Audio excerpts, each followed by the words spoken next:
तुझे एक बार की बात समझ में नहीं आती?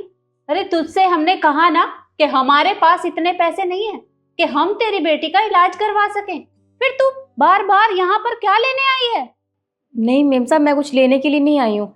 मैं तो बस आपसे मिलने आई थी और कुछ देने आई हूँ। वैसे ईशू दीदी कहाँ है? ईशु? ईशु से क्यों मिलना है तुझे? अरे वो तुझे कुछ नहीं देने वाली, क्योंकि वो खुद हमारे घर का खाती है। देखिए, अरे शिखा, तू कैसी है? तू और तेरी बेटी कैसी है? मैं ठीक हूँ दीदी, और मेरी बेटी भी ठीक है। और अगर मेरी बेटी आज ठीक है ना, तो वो सिर्फ आपकी वजह से। मैं आपका एहसान जिंदगी भर नहीं भुला सकती। मैंने तुम पे कोई एहसान नहीं किया था, मैंने सिर्फ तुम्हारी मदद की थी। अब तुम्हारी बेटी ठीक है ना, तो बस खुश रहो। जी, लेकिन फिर भी अगर उस दिन अगर आपने वो सोने की चेन नहीं दी होती, तो मैं अपनी बेटी का ऑपरेशन कैसे करवाती? मुझे तो ये सोच सोच के भी डर लगता है। क्या?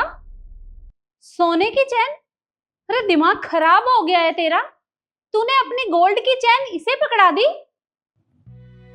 किसे समझा रही है? गरीब घर की जो ठहरी, इन्हें क्या पता सोने का क्या भाव है। पापा जी, मुझे बहुत अच्छे से पता है कि सोने का क्या दाम होता है, इसलिए तो ये मैंने शिखा को दी थी, ताकि वो अपनी बेटी का अच्छे से इलाज करवा पाए। अपनी जबान पर ना लगाम लगा ले। मेरे सामने मेरे पापा से इस तरीके से बात करने की कोई जरूरत नहीं है। और तुझे पता है, हम तेरे ऊपर केस भी कर सकते हैं। अच्छा ठीक है, फिर कर दो केस। जब आप लोगों का मन चाहे आप तब केस कर देना, क्योंकि केस तो फिर मैं भी कर सकती हूँ। क्यों? तू किस बात का केस करेगी हमारे ऊपर? ये किस तरह की बात कर रही हो तुम? और मुझे एक बात बताओ, उस दिन तो तुम बड़े बड़े भाषण दे रही थी जब मैंने वो कंगन अपनी बेटी को दिए थे। मम्मी जी, मुझे ऐसा लगता है ना, आप लोग वो दिन भूल गए हैं, पर कोई बात नहीं, मैं आप लोगों को याद दिला देती हूँ। आपको याद है जब मैं इस घर में शादी करके आई थी, तो जितना भी मेरे पास सोना था ना, आप लोगों ने मुझसे उसी दिन छीन लिया था। और रही बात उस कंगन की, तो कंगन वो मेरे थे और आप वो मुझसे छीन के दे रही थी। और जो मेरी चेन थी ना, वो मुझे मेरे घर से मिली थी, और मैंने इसे वो बहुत प्यार से दी थी ताकि इसकी मदद हो सके, ना कि किसी से छीन के दी थी। और वैसे भी वो मेरी चीज थी, मैं उसे फेंकूं, किसी को दे दूं, उसका मैं कुछ भी करूं, वो मेरी मर्जी थी। आप लोग मुझे मेरी चीज किसी को भी देने से रोक नहीं सकते।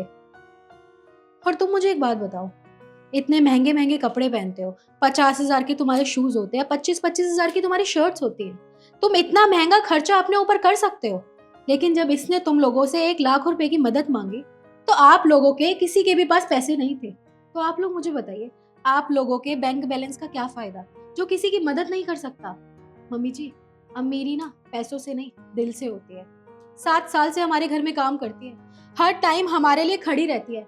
अगर हम इसे ये कह देते हैं ना, रात को हमारे घर गेस्ट आएंगे तो लेट घर चली जाना, तो वो कभी हमसे सवाल नहीं पूछती है, जी मेम साहब मैं रुक जाऊंगी। सारा काम करके जाती है, पूरी मेहनत के साथ, पूरी ईमानदारी के साथ। और आज जब इसको हमारी जरूरत थी, तो आप लोगों ने अपने हाथ खड़े कर दिए कि आप लोग इसकी मदद नहीं कर सकते। क्यों? क्योंकि ये हमारे घर की नौकरानी थी। अगर नौकरानी कम हमारे घर की सदस्य समझा होता ना, तो शायद आप लोग ऐसा नहीं करते। और तू ये मुझे दे, और जा अपने घर अपनी बेटी का ख्याल रख। जी, आपका बहुत बहुत शुक्रिया। हाथ जोड़ने की कोई जरूरत नहीं है, तू घर जा। ये मिठाई ना मैंने आप सबके लिए बनाई थी अपने हाथों से। तू टेंशन मत ले, कोई खाए या ना खाए, मैं ये जरूर खाऊंगी। ठीक है, मैं चलती हूँ। नमस्ते। हाँ तो आप लोग बताइए, कुछ पूछना हो, कुछ रह गया हो तो कह लीजिए, वरना मैं जाऊं।